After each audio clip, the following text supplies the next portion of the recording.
Halo brosis, balik lagi di channel Pawang Design It. Nah kali ini gue mau share nih tentang gimana caranya agar kita bisa bedain fungsi dari count A dan fungsi dari count blank di Google Spreadsheet.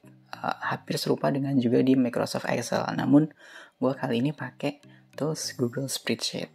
Nah, jika di film ada Godzilla versus Kong, nah di sini di Excel atau spreadsheet ada count A versus count blank. Dua-duanya bermusuhan tapi punya fungsi masing-masing. Nah, apa saja sih perbedaannya? Yuk kita cek. Nah, sebelumnya tolong bantu support channel gue dengan cara like, comment, share, and subscribe. Oke, nah nggak usah lama-lama lagi, langsung kita bahas. Kuy.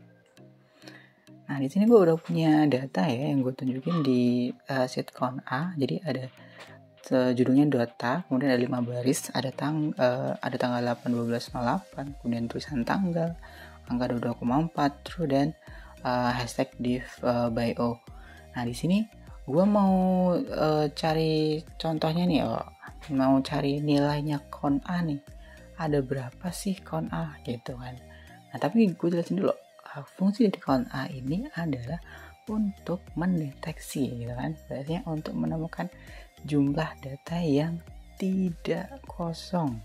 Ya, jadi yang tidak kosong datanya. Jadi kalau selnya itu kosong, dia tidak akan masuk dalam perhitungan. Tapi ketika selnya ada isi, apapun isinya, dia akan terhitung. Jadi untuk mengetahui jumlah sel yang terisi dengan data. Seperti itu.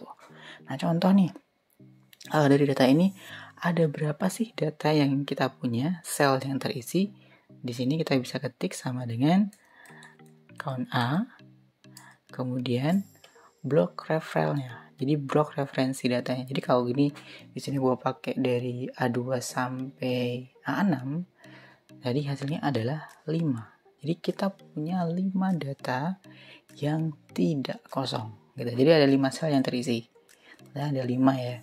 Kemudian gimana nih dimana kan kalau gua datanya berubah. Nah, kalau datanya berubah, dia akan langsung menyesuaikan. Jadi contoh, andai saja 22,24 ini terhapus atau dihilangkan, dia akan langsung berubah. Yang awalnya 5 langsung jadi 4 gitu.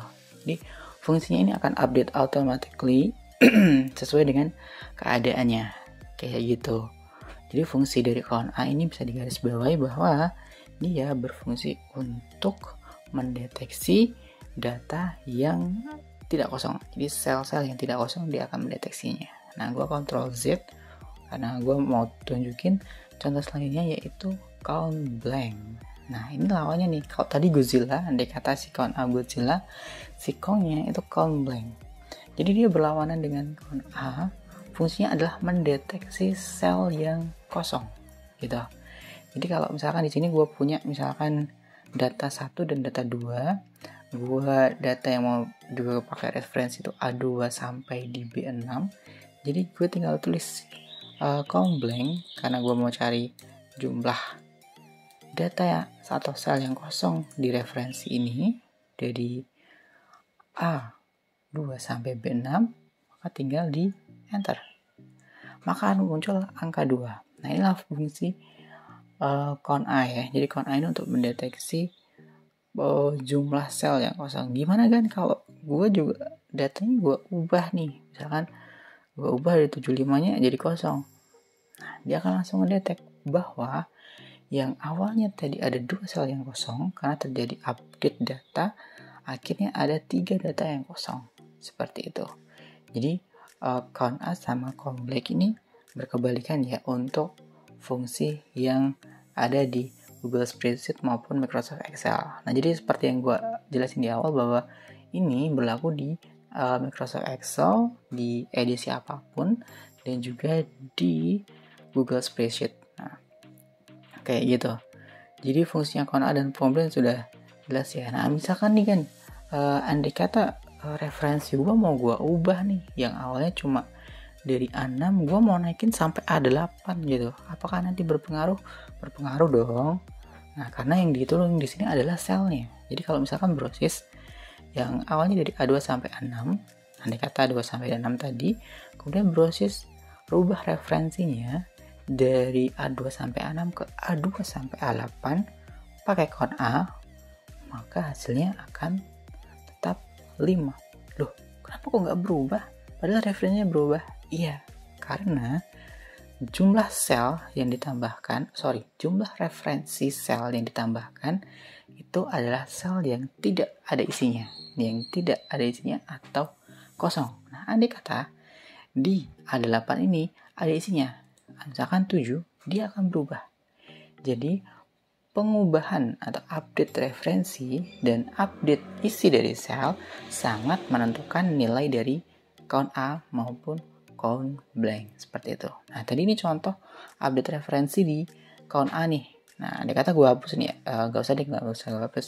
Di update-nya jadi 5 tadi ke 6, karena kita tambahin dari A2 sampai A6 menjadi A2 sampai A8, dan A8-nya ada data yang tidak kosong, ada angka 7 di situ.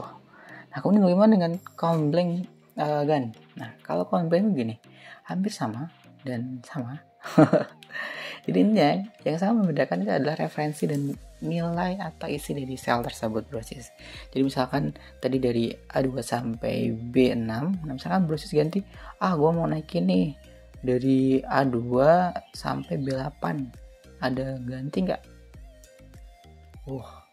Ada 6 nih. Kok bisa banyak kan? Iya, karena di A7, kemudian A8, B7 dan B8, keempatnya adalah kosong, kemudian yang kosong adalah lagi di A5 dan B3, yang awal dari referensi pertama tadi. Yang awalnya 2 sekarang jadi 6. Kenapa? Karena dinaikin referensinya, diupdate referensinya, dan yang diupdate itu kosong semua. Makanya dia menaikkan jumlah dari count blank. Jadi count blank sama count A sangat berpengaruh terhadap isi sel dan panjang referensi. Seperti itu, brosis. Nah, bagi brosis yang mungkin masih bingung dengan count A versus count blank, bisa langsung komen di bawah, nanti gue bantu jawab. Nah, sekian di gue kali ini untuk video kali ini. Sampai ketemu di tutorial-tutorial selanjutnya. Salam desain. Thank you banyak brosis udah nonton video tadi. Agar nggak ketinggalan video-video yang lain, bantu subscribe, like, comment, and share. Nah, kalau butuh tutorial sesuai request, bisa langsung komen di bawah. Salam desain.